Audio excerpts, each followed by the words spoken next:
কিন্তু এদেশে আপনারা দাঙ্গা লাগানোর চেষ্টা করবেন, মনে করবেন ভারত আপনাদেরকে আয়সা ক্ষমতায় বসায় দিবে, আপনারা মুসলমানদের উপর শাসন করবেন। এই স্বপ্ন দেখিয়েন না। ভারতের ভূত মাথা থেকে নামান, ভারতের ভূত মাথা থেকে নামান। কথা ক্লিয়ার? এটা আমাদের দেশ, আমরা মিলেমিশে বসবাস করব। কিন্তু ভারতের ভূত থাকবে, শরীরটা থাকবে, দেহটা থাকবে বাংলাদেশের দিনাজপুরে, কিন্তু মনটা থাকবে ভারতে, তাইলে কিন্তু হবে না। শরীর থাকবে দিনাজপুরে আর মন থাকবে কোথায়?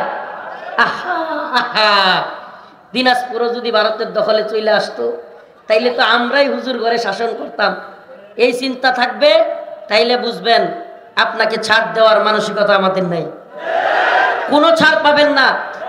আর যদি মিলেমিশে বসবাস করতে চান তাইলে আপনারাও ইসকন এবং চিন্ময় কুমার দাসের বিরোধিতা করেন, ইসকনের বিরোধিতা করেন।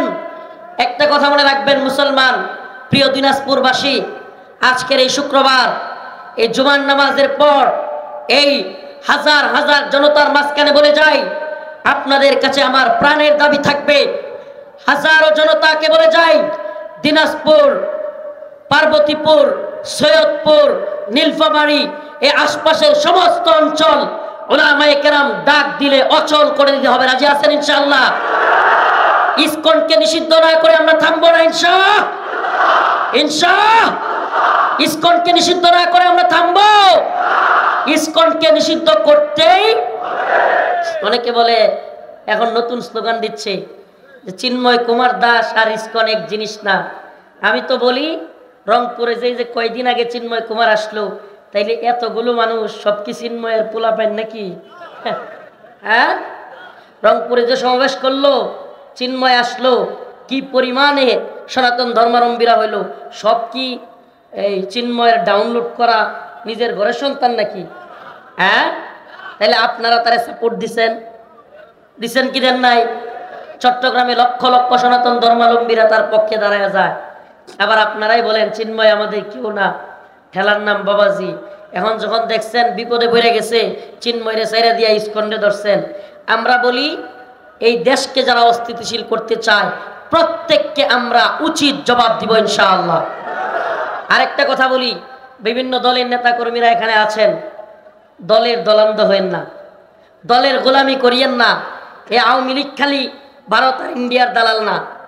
আওয়ামী লীগের মতো আরো নতুন দালাল সাজবার জন্য, ক্ষমতায় আসবার জন্য নতুন দালাল তৈরি হয়ে যাবে। ক্ষমতার দালালি করিয়েন না, দেশটাকে বুঝবার চেষ্টা করেন।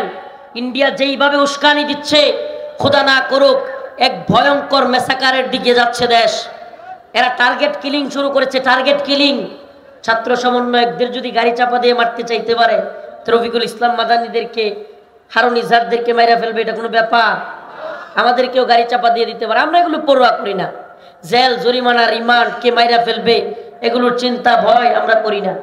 কিন্তু এ জাতিকে সজাগ করে যাই, ও আমার জাতি, এই গদবাদা ওয়াজ মাহফিল, একটু আসলাম, ভাইরাল বক্তা দেখলাম, এই চিন্তাটা একেবারে মাথা থেকে জেরে ফেলে দাও। একটু উম্মার চিন্তা, জাতির চিন্তা মাথায় ঢুকাও, দেশের চিন্তা মাথায় ঢুকাও। যদি না ঢুকাও, কাশ্মীর, আরাকান, উইগুরের মতো মার খাওয়ার জন্য তৈরি হও। এক কাশ্মীরে 10,000-এর অধিক আমাদের মা বোনদেরকে ইন্ডিয়ান সেনাবাহিনী দর্শন করছে। 10,000-এর বেশি, কয় হাজার?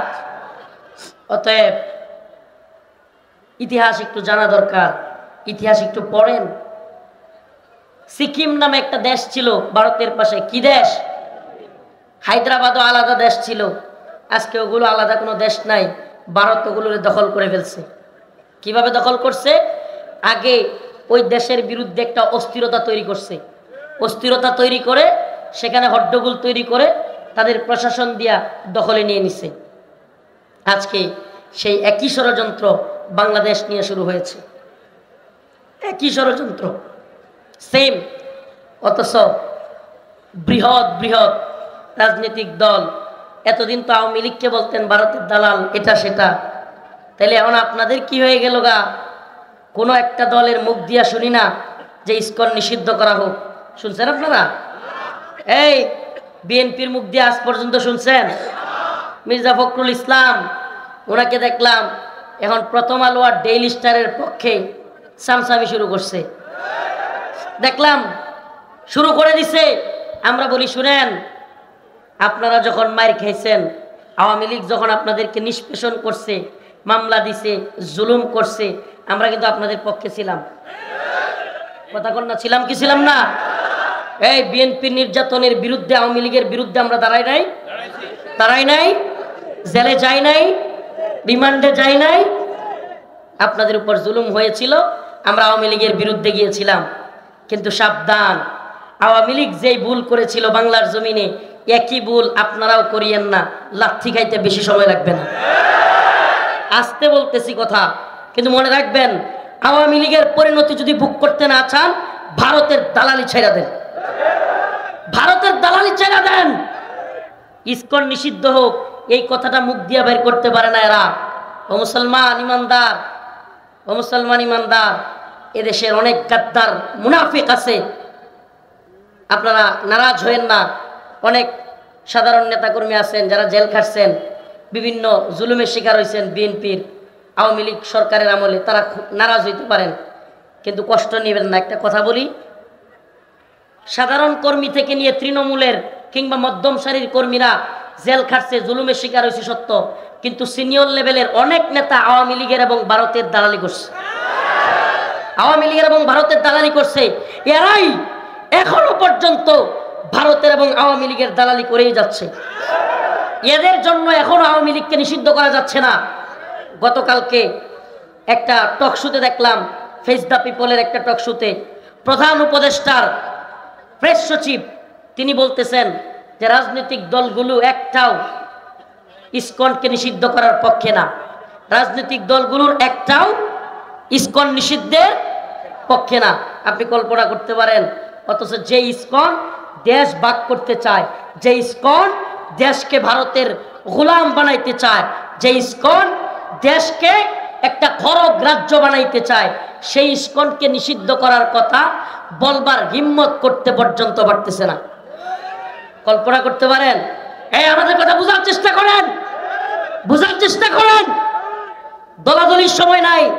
মায়ানমারে যখন মারামারিটা শুরু হয়, তখন অনেক দলাদলি করছে, অনেকে চেয়ারম্যান হওয়ার খায়েশাত জাগছিল, চেয়ারম্যানও হয়েছে। এখন কি হয়েছে? চেয়ারম্যান হওয়ার পরে এখন রোহিঙ্গা ক্যাম্পে আইসা একটু গুস্তের জন্য সিরিয়ালে দাঁড়ায় রয়েছে। কি করছে? রোহিঙ্গা ক্যাম্পে আইসা কি চেয়ারম্যান কি করে? একটু গুস্তের জন্য সিরিয়ালে দাঁড়াইছে। কেন? কারণ এমন মায়ের মারছে বৌদ্ধরা, মারতে মারতে পুরায় ফেলছে বাড়িঘর, এমনকি গাছের সাথে বাইন্দা পিছনের রাস্তা দিয়া রড দিয়া মুখ দিয়া বের করছে, মানুষকে জবাই করছে, এত কিছু কইরা দেশ ত্যাগ করতে বাধ্য করছে। কেন? ওই যে দলাদলি আর চামচামি করছে। দিন শেষে কি হয়েছে? এই দলাদলির রাজনীতি থেকে আমাদেরকে বেরোতে হবে। এ মুসলমান, ঐক্যবদ্ধ হন। ঐক্যবদ্ধ হওয়ার সময় রাসূল বলেছেন, ইসাবাতান মিন, এত কথা বলেন কেন আপনি? এত কথা বলেন কেন?